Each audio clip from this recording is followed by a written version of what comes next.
I wrote this while I was going through a pretty bad breakup after a long-term relationship. If it's happening to someone you know or somebody else, it's like this silly thing and they're going to get over it. Pick yourself up by the bootstraps. But when you're in it, it can feel cataclysmic. And so I wanted to make a breakup movie that felt as consequential as a breakup feels.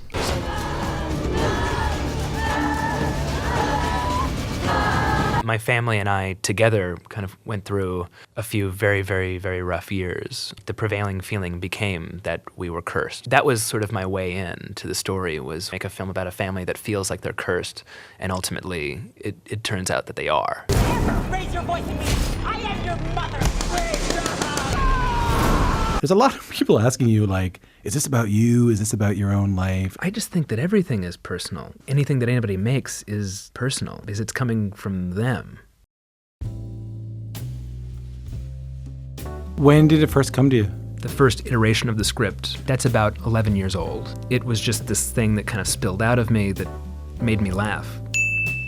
There were a few scripts that I tried to get made before Hereditary, none of which were horror films. I mean, they were all, you know, kind of macabre. After making Midsommar, I was thinking about what's next. Just time to make this film that impossible to categorize, and I wanted to make a funny movie that was also sad. I'm visiting my mother tomorrow. I know you are. Your father's anniversary. The day he died. How you feeling about that? You know, I never met him. Talk to me about getting Joaquin Phoenix involved here. He was sort of the person you wanted for this. I went to him basically immediately after I finished the script. He responded and we started talking. I remember the first week we jumped on FaceTime or Zoom like 5 days in a row, and then we just kind of kept talking for a long time. And he's somebody who does not take on any role like without really asking himself whether he wants to like give all of himself to it, because that's what he does. He really, you know, he's a very committed artist. Like, what was it like to work with him as a director? Great. I mean, yeah, really. I really just the greatest. To be honest, like the process of working with him kind of taught me how I wanted to work from now on. How do you mean?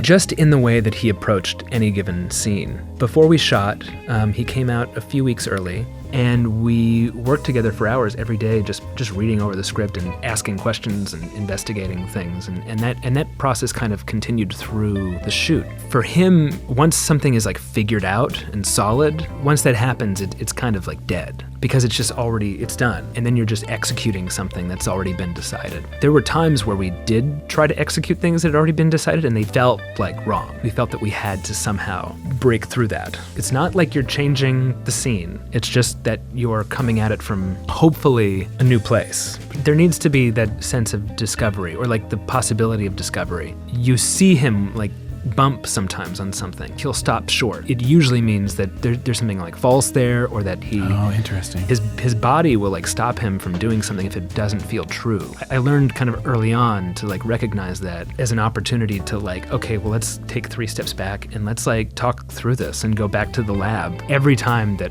he kind of bumped on something, kind of get excited about that, as opposed to like, you know, feel that something was wrong. I mean, it usually meant that something might be wrong in the scene, or in the way that we had talked about it, or in the way that we were beginning, you know? Every time that happened, something special came out of it. And the scene came to a new life, like for me as well. Wow.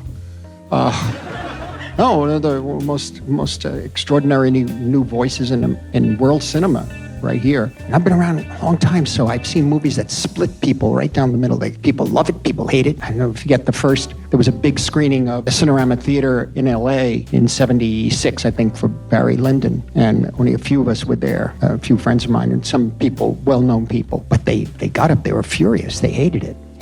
15, 20 years later, they can't stop watching it. When it's that original, you know, you go into it, it's like a bullfight, and you're in the arena, and you're going to get gored here and there, because it's a matter of the risk-taking that's so unique and so powerful. There are very few filmmakers now on this level that are doing that, I think. No, it's remarkable body of work so far, really. Oh, thank you so much. Did you talk to Mariah Carey personally about having a song in the film? I wrote her a letter, and we sent her the scene with the song playing. We got approval pretty early on, so I just figured once we got the approval that she must be like really busy, and she was not able to watch the scene. Right, I don't know. I think maybe she saw it, and she was like, "Yeah, I mean." No, I think now I do because I met her recently, And? she said that she really liked the scene and appreciated my letter. I am really happy that song is there. It was in the script. I was challenged in post to consider another song because it had a price tag attached to it. I couldn't. We tried something like 300 other songs. Mm-hmm. There were some songs that worked in one way or another, but nothing came close to what that song kind of did to that scene.